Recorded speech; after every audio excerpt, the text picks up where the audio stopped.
I have been getting a ton of comments that have asked me similar questions, but very broadly. How do I play Apulia? How do I play someone like in Serbia? How do I play barbarians in this region? How do I play, say, Epirus? How do I play any of these nations that are historically very early and guaranteeably in the path of the unstoppable Rome and even Carthage? Well, if I made a video for every one of these, it would get very repetitive very quickly because a lot of nations in this game honestly play very similarly. However, what I'm hoping to do with this video is answer for you, how do I defeat Rome? Or at the very least, even, how do I survive Rome? And then you can apply this to other nations such as Carthage, as well as many other major nations that are aggressive that you might be starting near. So, plain and simple, what all of these nations that I have been asked to describe how to play have in mind is that they have a major power like Rome who's going to get claims on them and at some point will reach them and will attack them, and they are not very powerful, you know, like Macedon and friends, where they could actually really stand a chance against Rome or Carthage or anyone. You know, we're talking about very small Iberian, Gallic, we're talking Epirus. Look at how tiny this is, 7 territories, 108 pops, only Apulia, even smaller, you know, nobody that really stands a chance. And so the starting situation will be a little different for everybody, and how quickly you need to act will be different as well. So I'm going to open up with the most obvious thing you can do in any of these situations that you find yourself in, no matter what part of the map this is. Whatever nation is threatening you, form an alliance with them. You know, there's a lot of ways to go about this. I think Apulia might have a harder time. So let's go look at Apulia real quick. If I right click Rome, go, you see, yeah, we're going to have a little bit of a harder time. We have too many relations at the start. It's not even them, it's our fault. I have an alliance with Messapia and Tarentum. And so this is Messapia and Tarentum is right here. Well, if I dissolve this alliance and this already that's enough. And then I could just go ahead, offer an alliance to Rome. They immediately accept. There you go. I have an alliance with Rome.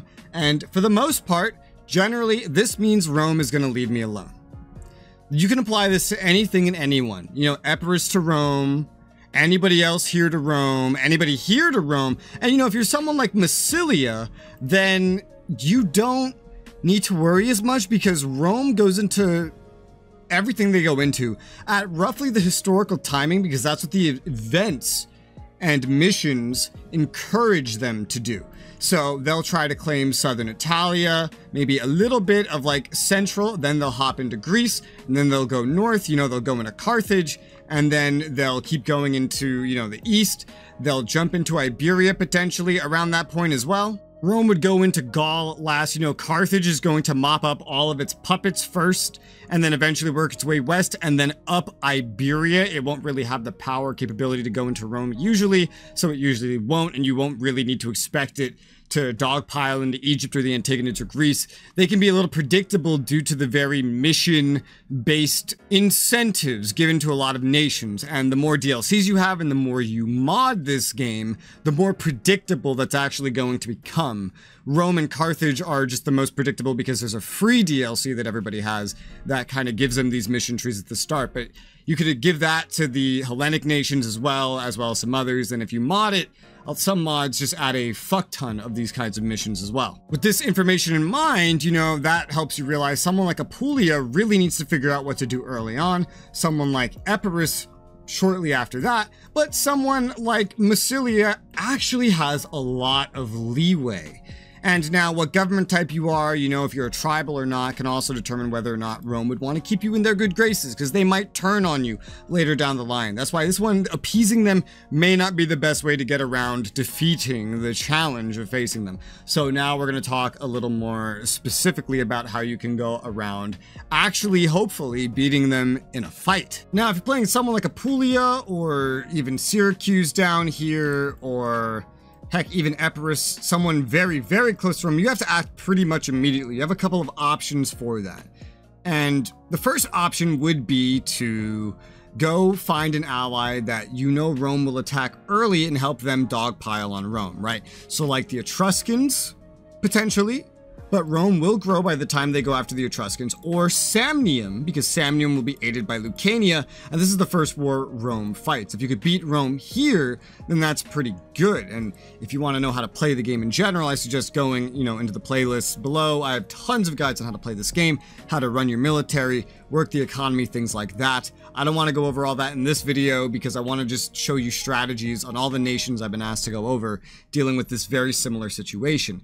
And then if you're a little bit further away, someone like Syracuse, you'll definitely want to do the same thing, even Epirus, because you're going to need it. So you're going to want to pick allies generally closer to you. So Apulia might have the best shot with allying Samnium, specifically Samnium, actually. The Etruscans, for example, someone that can actually fight Rome and is close to them, ideally. Put simply, the closer you are to Rome, the less chance you have at surviving if you are not Rome or are not, say, right next to the Etruscans, or more accurately, are not the Etruscans, for example, because nobody around them really stands a chance. So someone like Apulia will have it a lot worse off than someone further away. Syracuse has a pretty good opportunity to, say, ally Carthage, who can actually be a pretty great help against Rome. Epirus has a pretty good opportunity to ally someone else like Macedon. And again, if you are in Gaul, you could ally, well, you actually wouldn't really need to ally anybody. Somebody in Iberia could ally Carthage, potentially, or make it a long-term goal of trying to ally Rome to fight Carthage, because you'd have to deal with Carthage before Rome anyway. So we go from either ally Rome to save your life, or ally someone that can help you save Rome, because nobody that I'm being asked how to play is really capable of fighting Rome single-handedly, and yet they all have a similar target. When you do end up at war with Rome, you're going to want to have every advantage you can, all right? So I'll talk about a couple of things like this real quick. So with early innovation points, you want to rush things that buff up discipline to make your units more elite. Really good opportunities early on are active drill, professional training, that's 10% right there. Another 2.5% in manipular legion. There's more further down here, you won't be able to reach that too quickly, especially early on, but Boethian helmet is another 2.5%.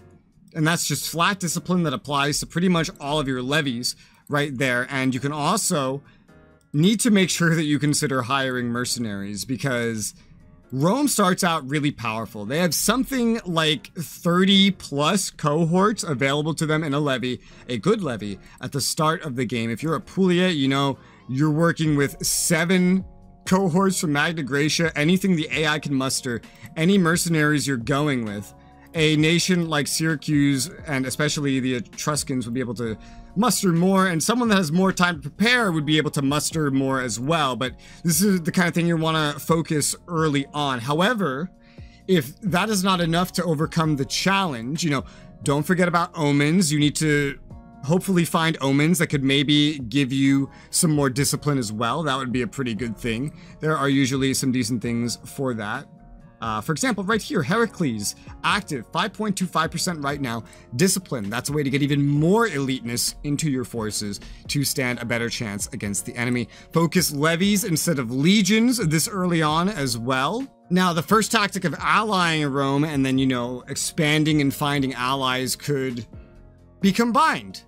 For example, you could ally Rome, say someone like Syracuse or Apulia, to keep them off your back for right now, and then try to expand where Rome's going to expand. So if you're north of Rome, try to cut them off, cut them off and see if you can keep them liking you. Join them in their wars. If you're in a war with them, they won't be able to attack you.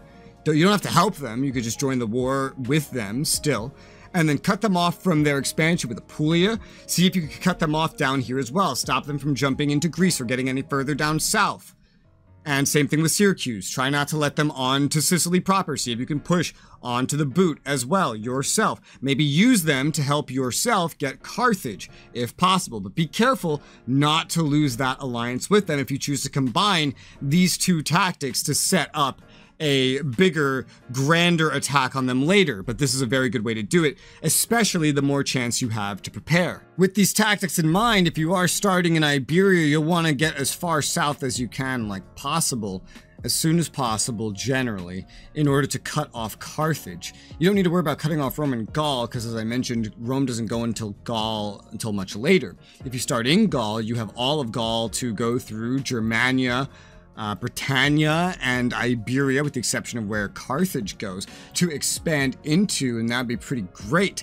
However, if you let your enemy balloon to be too big, they will more than likely be unbeatable for the rest of your playthrough. If you are any larger nation such as Macedon, Carthage themselves, or any other relevant successor of Alexander, for example, then fighting Rome or one of these other nations of this tier is really no big issue, and there aren't these hyper-specific tactics that may sound a little cheesy even, that you really have to do. Now, certain nations like Syracuse, if you have DLCs, you know, they have their own missions, will fare completely differently, even a lot better in the fight against Rome, for example, if you do purchase this content. I'm trying to approach this specifically from the base game to make this as accessible as possible.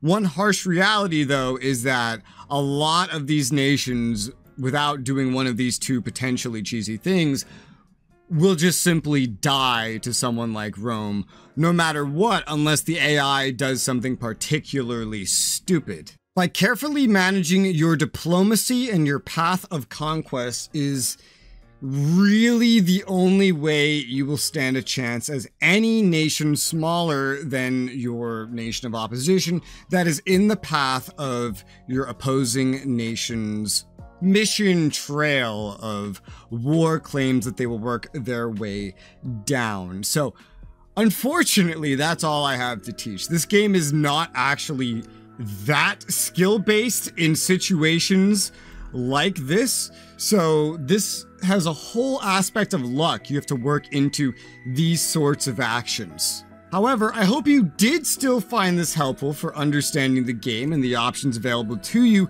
when taking on massive nations that are influenced by these mission chains that will seemingly always destroy certain nations. You know, nations like Apulia, again, Syracuse, they have it pretty rough.